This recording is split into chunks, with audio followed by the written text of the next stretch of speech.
Wednesday afternoon here in India, almost 12 hours since India struck Pakistan. Our forces carried out what's being called Operation Sindoor. We've been bringing you details and updates all day today. In case you're just joining us, here's a quick recap of what has happened. Early this morning, India struck Pakistan. These were precision airstrikes targeting 9 sites in Pakistan and Pakistan-occupied Kashmir. Pakistan and POK, 9 sites in all, were targeted. Operation Sindoor is India's military response to the Pahalgam terror attack, the attack that took place 2 weeks ago, when Pakistani and Pak-backed terrorists killed 26 innocent civilians in Kashmir's Pahalgam, 25 Indian citizens, 1 Nepali citizen. For days, there was suspense on India's response, and now it has come. Just a short while back, India held its first press conference on the strikes. The government shared more details about the operation.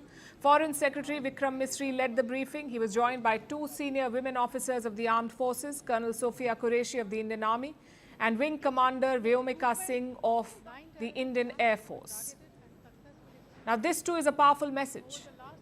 A Kashmiri, that is Foreign Secretary Vikram Misri, and 2 women officers, including 1 Muslim officer, telling the world about India's response to Pakistani terrorism. The choice of speakers on India's behalf, the choice of India's representatives, is also India's statement that all Indians stand united in this action against Pakistan. This was the first official account of the operation. Like I said, 9 terror targets were hit in Pakistan and POK. The Indian Foreign Secretary confirmed that all strikes were conducted with precision. The operation lasted just about 25 minutes. The Air Force executed the strikes from Indian territory. No Indian aircraft crossed the line of control. Misri started with explaining the context, how and why the terrorists targeted innocents in Pahalgam. The attack in Pahalgam was marked by extreme barbarity, with the victims mostly killed with headshots from close range and in front of their families. Family members were deliberately traumatized through the manner of the killing, accompanied by the exhortation that they should take back the message. The attack was clearly driven by the objective of undermining the normalcy returning to Jammu and Kashmir. In particular, it was designed to impact the mainstay of the economy, tourism, with a record 23 million tourists visiting the valley last year. The calculation, presumably, was that harming growth and development in the Union territory would help keep it backward and create fertile ground for continued cross-border terrorism. This was followed by a detailed presentation by the armed forces. India presented surveillance footage of the targets. Officials also showed videos. They showed how targets were taken out, and one of them was Muridke.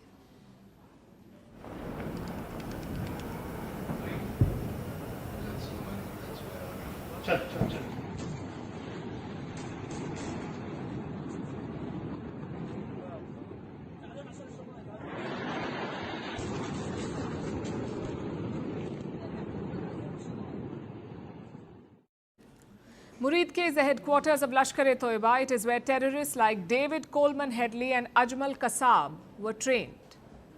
Both these men were involved in the 26/11 terror attacks in Mumbai in 2008. Muridke is better known as the base of Hafiz Saeed, the mastermind of the 26/11 Mumbai attacks.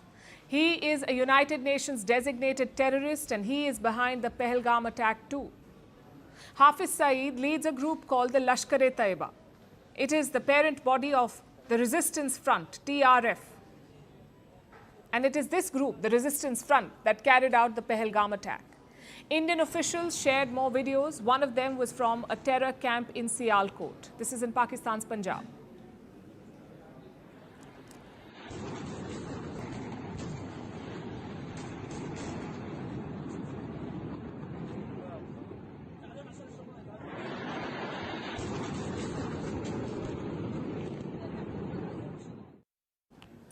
Again, this is a known base of the Hizbul Mujahideen. It is used to infiltrate terrorists and smuggle arms.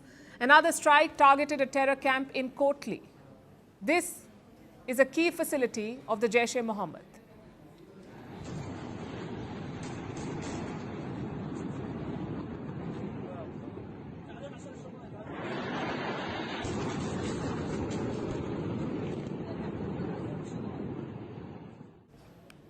Now, this center can accommodate more than 100 Jaish-e-Mohammed fighters or terrorists. It is used for planning cross-border terror in Jammu and Kashmir. All through the press conference, Indian officials reiterated some key messages. First, the Indian forces exercised restraint. It is very important to note that. Second, the targets were selected with care. Third, no civilian areas or no military facilities were hit in these strikes.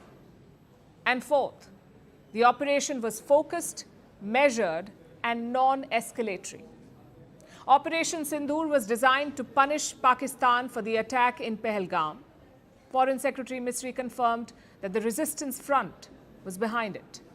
The resistance front has claimed responsibility for the attack.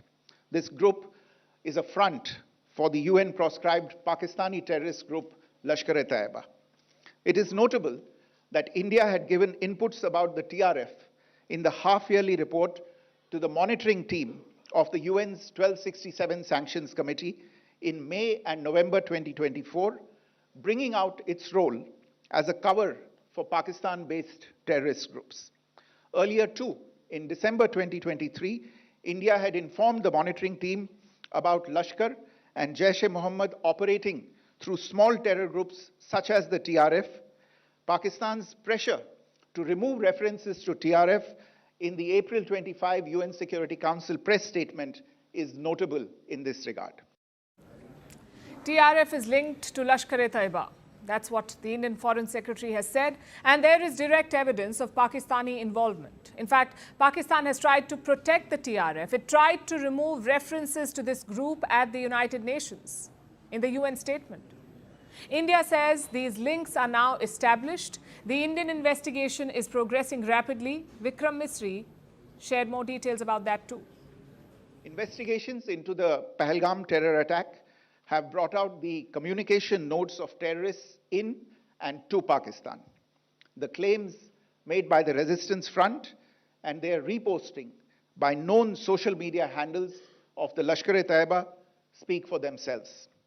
Identification of the attackers based on eyewitness accounts as well as other information available to law enforcement agencies has also progressed.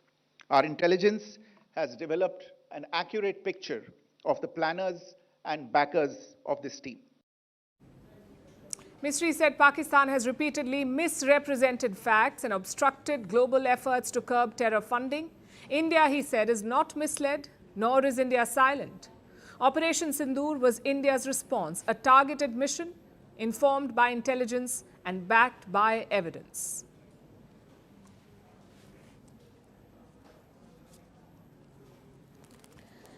So the operation may be over, Operation Sindoor, but the border continues to be hot. Pakistan has intensified firing across the line of control. Until now, they were only using small arms, but today they shifted to heavy artillery. Reports say Pakistani soldiers are firing indiscriminately. They're targeting Indian Army posts and civilians. At least 10 deaths have been reported, plus around 20 injuries. And how is India responding? The Indian Army says it is hitting back proportionally. The local administration is also on the job in Jammu and Kashmir. They are moving residents away from the line of control. These villagers will be housed in safer locations. In Jammu's border areas, schools and colleges have been shut. Similar moves have been announced in Punjab as well. No schools in Firozpur, Pathankot and Amritsar will be opened. Multiple North Indian airports have also been closed today. Dharamshala, Leh, Jammu, Srinagar, Amritsar, they're all closed until further notice. Others like Bhuj and Rajkot are shut or were shut until 12 p.m. today. We've not heard about the latest, whether the airports have been reopened in Bhuj and Rajkot in Gujarat. Several airlines have also issued advisories on travel. Indigo, for instance, said that it has cancelled some 160 flights. In Delhi, around 35 flights have reportedly been cancelled. So if you're traveling today, check your flight status. Most southern and eastern airports are running fine, but if you're flying north, brace for disruptions. Same for international flights. Pakistan has not shut its airspace yet, but carriers are not taking a chance. Some 52 flights to and from Pakistan have been cancelled today. More than 2 dozen flights have been rerouted. Basically, they're not flying over Pakistani airspace. They're taking a different route. It's quite obvious if you look at the flight map. Maybe a handful of flights are flying over Pakistan. The rest of the airspace is empty. Back in India, mock drills are underway across 244 districts throughout the country. These are the first such drills since 1971. Civilians and local officials are practicing a number of exercises like evacuation, first aid and air raid sirens. These districts, 244 districts, are seen as at-risk sites. Some of them are close to the border and the coast. Others house strategic assets like refineries. The drills are underway as we speak. Take a look at this.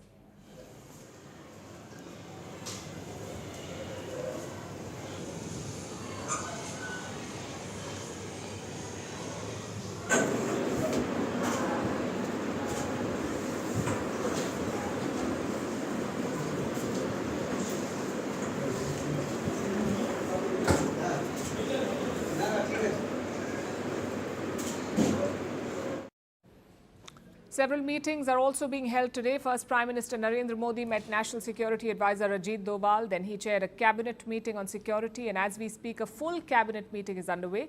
We are expecting a resolution at the end of it, one that backs the Indian military. Away from New Delhi, states and union territories are also preparing. In Jammu and Kashmir, the Chief Minister convened his cabinet. He also met with local officials from several districts. Down south in Telangana, the Chief Minister has called an emergency meeting. He is expected to review the state security.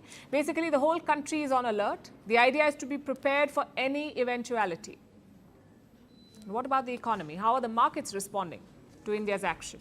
In India, the markets are responding surprisingly well. The Sensex is trading around 50 points down and the Nifty is just 10 points down.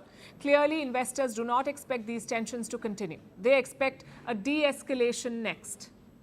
As of now, the focus is on the line of control because that's where Pakistan is focusing its fire. When India struck, it made sure that only terrorists were killed. But Pakistan is firing indiscriminately. They're not just hitting Indian military targets, they're hitting ordinary civilians, something that the Chief Minister of Jammu and Kashmir has pointed out.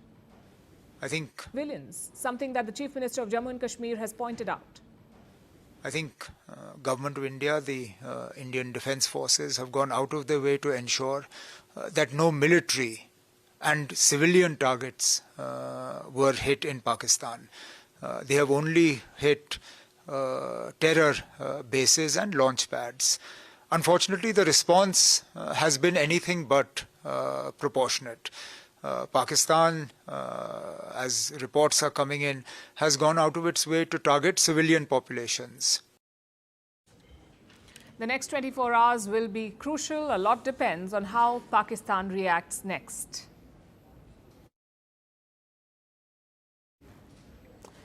It is afternoon in Pakistan too. A few hours ago, the country woke up to the impact of the strikes. India struck a total of 9 sites in Pakistan. Some were in Pakistan, others were in Pakistan-occupied Kashmir, as we've been telling you. Pakistan says 8 people were killed.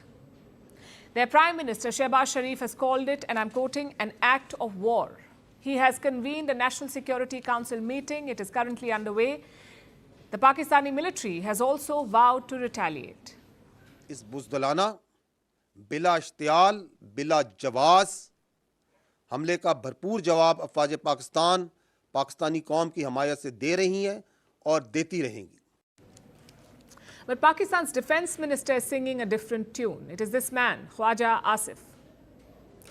First, he said that Indian soldiers had been taken prisoners of war. Then he backtracked from that statement. Now, Khwaja Asif says that Pakistan is ready to refrain from any further military action. His only condition? That India halts its military operation. Now, we'll have to take his word with more than a pinch of salt because Khwaja Asif is not the most reliable person in Pakistan. But the statement also shows you the mood. Pakistan may do all the saber rattling in the world, but does it really have an appetite for war? Can it afford a war? We know it cannot. Eventually, of course, the generals will decide.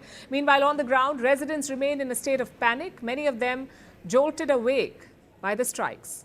एक मुआवजा हुआ है कि पहले गूंज आई है बड़ी अजीब सी वहाँ में एकदम सहम गई है घरों में कि जैसे जंजला आया है फिर उसके बाद मज़ैल आए हैं फिर सीधे इधर ही आए हैं पहले 1 मिनट बाद आया है, फिर उसके बाद 3-4 मिनट के अंदर इकट्ठे 3-4 आए हैं। वैसे ही हमारी आबादी में कोई नुकसान नहीं हुआ, नुकसान हुआ तो इधर ही हुआ। और 2 बंदे ज़ख्मी हो गए हैं, 1 शहीद हो गया। मैंने रात को देखा, मैं लेटी हुई थी अपने घर में, तो आसमान की तरफ देखा कि मिसाइल जा रहे हैं। एकदम से एक गूंज आई बहुत ज़्यादा तेज़ सी, एकदम से फिर दूसरा आया, वो मिसाइल इधर मरकज़ में गिरा हमारे आके। The strikes hit several parts of Pakistan's Punjab province. For now, Punjab Chief Minister Maryam Nawaz has issued emergency response orders. Schools and colleges are closed, hospitals are on high alert, rescue teams are on standby. In Islamabad too, schools and colleges are shut. It shows you the level of panic that Islamabad is trying to create. India has said again and again that it is only striking terror hubs, that it only struck terror hubs. India does not plan to target civilians or even military installations in Pakistan, yet Pakistan is trying to milk the situation. Earlier today, Pakistan's airspace cleared out after the strikes. Authorities reportedly closed the airspace covering the major cities of Lahore and Karachi. All flights have been cancelled from Lahore. The Lahore airport is temporarily closed. Major airlines have diverted their flights. They want to avoid flying over the country altogether. Meanwhile, Pakistan's stock market is bleeding. Their main stock market index is the Karachi 100, and it has plunged. It was down almost 6% after opening. So Pakistan is not just feeling the blow of the strikes, it is feeling the aftershocks too, across its skies and its economy. The explosions may be over, but the fallout is far from over. The question now, how will Islamabad respond? Will it be with fire, or will the response be with caution? Their next move could change everything. Now we want to focus on India's strike in Bahawalpur. Among the 9 sites that were struck, Bahawalpur was one. This is a city in Pakistan's Punjab province, about 400 kilometers away from Lahore. Bahawalpur was struck multiple times. The target, the headquarters of Jaish-e-Mohammed or JEM. Now, Jaish-e-Mohammed is a United Nations designated terrorist organization, the same group that orchestrated the 2019 Pulwama attack. That's when a suicide bomber killed 40 Indian troops. That was in 2019. So why was Bahawalpur struck this time? Because India wanted to send a message that terrorists inside Pakistan were no longer safe. Bahawalpur is the beating heart of the Jaish-e-Mohammed, the terror group founded and led by this man, Masood Azhar, a globally recognized terrorist, one of the masterminds of the terror attack on the Indian Parliament, the attack that happened in 2001. The Jaish-e-Mohammed headquarters in Bahawalpur was no secret. This morning, Indian jets took out the terror infrastructure. At least 2 sites were bombed. First was the Kausar colony. This is in the northwestern part of the city. The second was Rahman. This is on the western outskirts of Bahawalpur. The main target was the one in Rahman, the Markaz Jamia Masjid Subhanallah complex, the founding headquarters of the Jaish-e-Mohammed. This complex, this is where terrorists are recruited, indoctrinated and trained. Masood Azhar, the JEM chief, is believed to be living at the same site under state protection. And he has made several anti-India speeches from this masjid. He is protected by the Pakistani army. Now let's also show you exactly where the Masjid Subhanallah is located. It is a few kilometers away from a Pakistan army cantonment. So let's talk about the nature of the strike. Indian intelligence agencies first did their homework. Satellite imagery was collated, ground-level intelligence was collected, then the coordinates were shared with the Indian Air Force. The objective was quite clear: destroy Jaish-e-Mohammed terror facilities and limit any collateral damage. This morning, New Delhi responded not out of aggression but out of necessity. Indian Air Force jets fired advanced missiles they struck with pinpoint accuracy. The Jaish-e-Mohammed headquarters were destroyed. Indian armed forces say the terrorists were targeted successfully. मरकज सुभान अल्लाह भावलपुर ये international boundary से 100 kilometre दूर है. जैश ए मोहम्मद का मुख्यालय था। यहाँ पर रिक्रूटमेंट, ट्रेनिंग व इंडोक्ट्रिनेशन का केंद्र भी था। शीर्ष आतंकी अक्सर यहाँ आते थे। मैं आप सबको बताना चाहती हूँ कि किसी भी सैन्य ठिकाने का निशाना नहीं बनाया गया और अभी तक किसी तरह की नागरिक क्षति की रिपोर्ट नहीं है। Predictably, Islamabad has condemned the strike. They have called it an act of war. They claim that only civilians were injured in the Bahawalpur strike. Pakistan said that no militant camps were targeted. Let me repeat that. Pakistan said no militant camps were targeted in Bahawalpur. What does that imply? That they're accepting that they have militant camps, that they have terror camps on their soil, but they were not targeted. Although the world already knows this, let me tell you why a strike in Bahawalpur is historic. This city is not some remote terror outpost. It is the 12th largest city in Pakistan. It is in the heart of Pakistan's Punjab province. It is home to the Jaish-e-Mohammed and protected by the Pakistani army. The terror infrastructure had grown in recent years. Satellite images from 2022 to now show the expansion of their facilities. Solar energy plants had been installed. New buildings were constructed. At least 7 multi-storied structures came up here. The compound also had swimming pools and livestock pens. Basically a terror camp that was self-sustained. While Pakistanis struggle for food and water, terrorists get state-of-the-art infrastructure complete with a swimming pool. Now it has been reduced to rubble. Now this is a doctrinal shift in India's fight against terror. Because look at 2016. Terrorists attacked an army camp in Jammu and Kashmir's Uri. And how did India respond? The Indian army carried out surgical strikes in Pakistan-occupied Kashmir. This was in 2016. Then in 2019, Pakistan-sponsored terror struck again. This happened in Pulwama. And we've already told you about it, 2019. How did India respond then? By conducting airstrikes in Balakot. Terror launch pads in Pakistan's Khyber Pakhtunkhwa were destroyed. But this time, India has gone after terrorism's jugular vein. The Jaish-e-Mohammed headquarters in Pakistan's Punjab. By striking here, India has sent a warning to Pakistan that your terror havens are no longer safe. This is what India meant when it said terrorists and their backers would be punished. The Indian response was not just about vengeance, it was also about exposing Pakistan's double game. They may keep crying foul, but they still won't shut their terror camps. The fact is, India does not want war, but India will not tolerate terror either. And that is the biggest takeaway from the strike at Bahawalpur, that India will respond not with words but with action, surgical, measured and justified.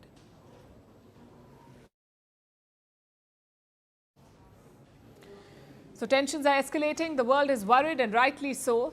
But how are major powers reacting to what has happened? On predictable lines, some countries are positioning themselves as mediators, most others are advising caution and restraint. Let me tell you about the first bit. Shortly after India struck Pakistan, New Delhi reached out to its strategic partners to brief them about the operation, and among them, of course, was the United States. So as reactions came in from across the world, US President Donald Trump was among the first.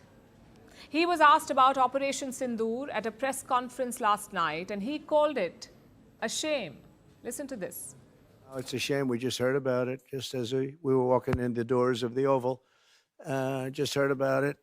I guess people knew something was going to happen based on a little bit of the past. They've been fighting for a long time. You know, they've been fighting for many, many decades and centuries, actually, if you really think about it. No, I just hope it ends very quickly. Fighting for centuries, history is clearly not his strong suit. Shortly after the statement, Marco Rubio reacted. Rubio is the US Secretary of State, basically their foreign minister. He took to social media platform X and he said that he hopes this escalation, and I'm quoting, that he hopes it ends quickly. He added that the US will continue to engage both Indian and Pakistani leadership towards a peaceful resolution. So the message from America is clear: reduce tensions. And they appear almost too keen to mediate. Apart from the US, India briefed some other key partners after the strike. The list includes Saudi Arabia, the UAE, Russia and the UK. Now, the United Arab Emirates has issued a statement. It has urged both India and Pakistan to exercise restraint, to de-escalate tensions and to avoid further escalation that could threaten regional and international peace. Japan has taken a similar tone. It has condemned the terrorist attack in Kashmir, but their chief cabinet secretary is also concerned. He has urged both parties, and I'm quoting again, to stabilize the situation through dialogue. UN Secretary General Antonio Guterres has expressed, quote unquote, deep concern. He says he is concerned about the Indian military operations in Pakistan. He says that the world cannot afford a military confrontation between India and Pakistan. Well, that may be true, but these statements are also problematic. Being concerned about the Indian operation, asking both sides to exercise restraint, to approach peace through dialogue, amounts to putting the onus equally on both India and Pakistan to maintain peace.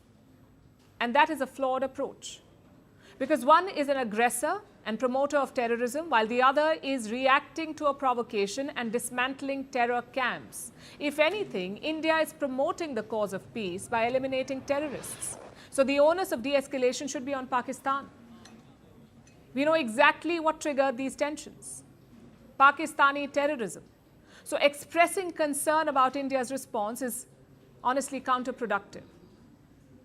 Let's also tell you about the reaction from China, Pakistan's so-called iron brother and ATM. China has condemned India's strikes and called on both India and Pakistan to prioritize peace and stability and remain calm. It doesn't get more patronizing and hypocritical than this. Thankfully, India has strong supporters and partners, and those who do not shy away from calling out Pakistani terrorism, like Israel. Israel has shown clear support to New Delhi. It has called Operation Sindoor an act of self-defense by India. Israel's ambassador to India has posted on X. He says, and I'm quoting, "Terrorists should know there is no place to hide from their heinous crimes." And that is the crux of the matter, isn't it? You fuel terror, you hit India, you kill dozens of innocents, India reacts, and suddenly the world jumps to the conclusion that peace is disturbed. Well, yes, it is. But if India witnessed bloodshed on its soil, you should know that there will be a response. You should be deeply concerned and grateful to India for fighting a terror state that threatens the whole world.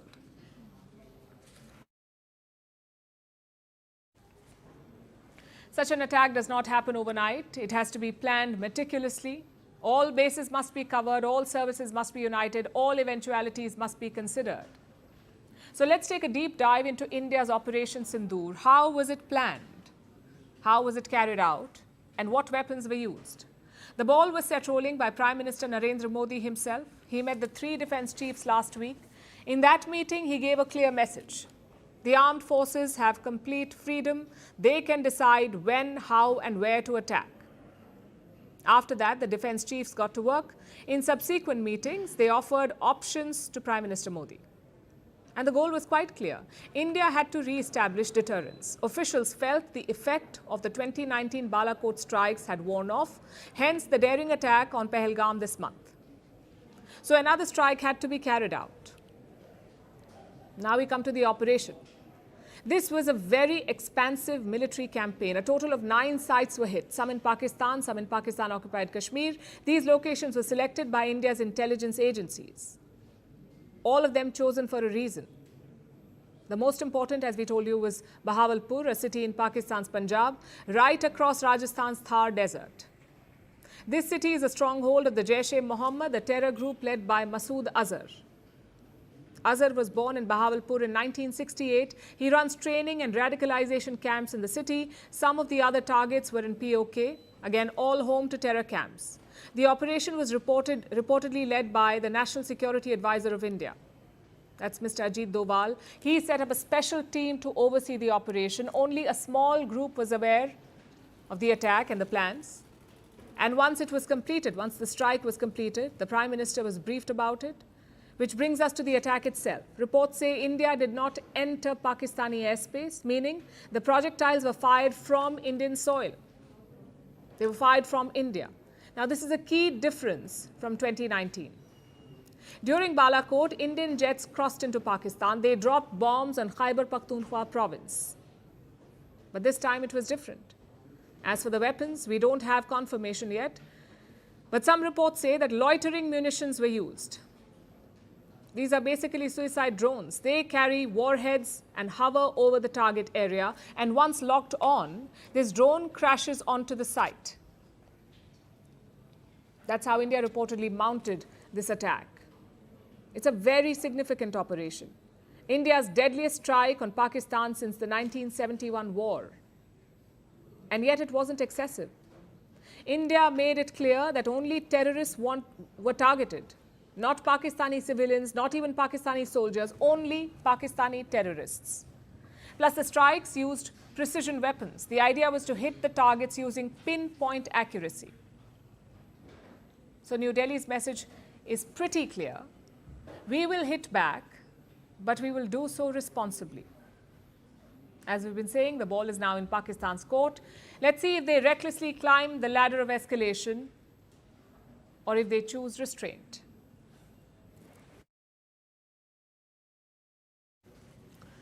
These are dangerous times, not just at the border, but also on the internet. There's a flood of fake news online. That's where the fighting has shifted. Pakistani accounts are pushing old and doctored videos. Their agenda is to demoralize the Indian military, to spread panic in India. And we'll try to bust some of those fake videos for you. Here's one such post by a senior Pakistani journalist. It shows a mangled fighter jet on the ground. And the claim that it was shot down by Pakistan this morning. The fact is, this picture is from 2021. It shows a MiG plane that crashed in India's Punjab. No dog fight, no Pakistani hand. Here's another fake post, this time by China's CGTN. We are talking about Beijing's state-run media outlet, CGTN. They posted pictures of a fireball. And the claim? The same, that Pakistan shot down Indian jets. Just one problem, though. This picture is at least 3 weeks old, It was being peddled by Pakistani accounts towards the end of April. Back then, it was supposed to be the line of control. Now it's become a crashed Indian jet. We say, make up your mind, Pakistan. A third example is also that of a supposed jet crash. It shows a plane bursting into flames. Again, this is an old video. It dates back to a MiG crash in September 2024. Some of these videos are being used to make other claims too. Claims like 15 locations inside India were hit, that the Srinagar air base was targeted, that an Indian army office was destroyed. All of it is fake, we can tell you. This is part of Pakistan's psychological warfare. Their ministers are also part of it. So in the coming days, we need to double check what we see online. Use only trusted sources. Do not rely on random X accounts. And most importantly, do not amplify what you see.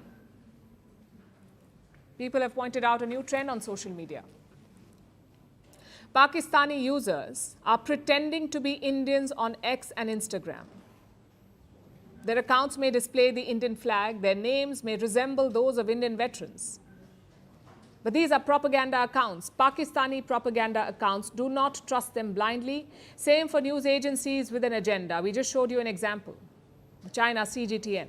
Their coverage will be colored by their politics. It's important to bear that in mind. So vigilance is the name of the game.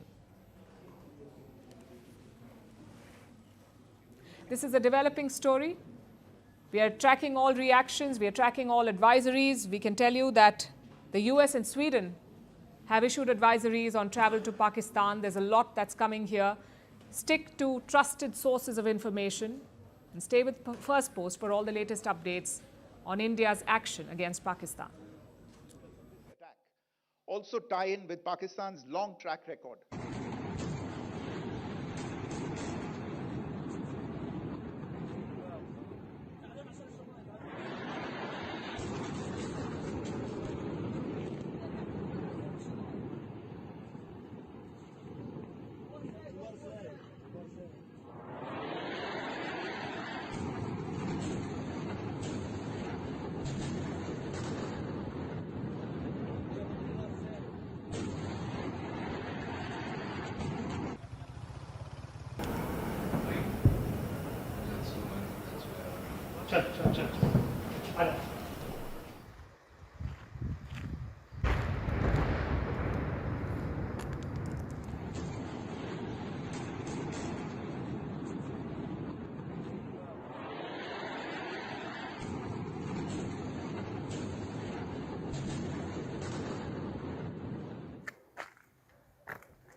The features of this attack also tie in with Pakistan's long track record.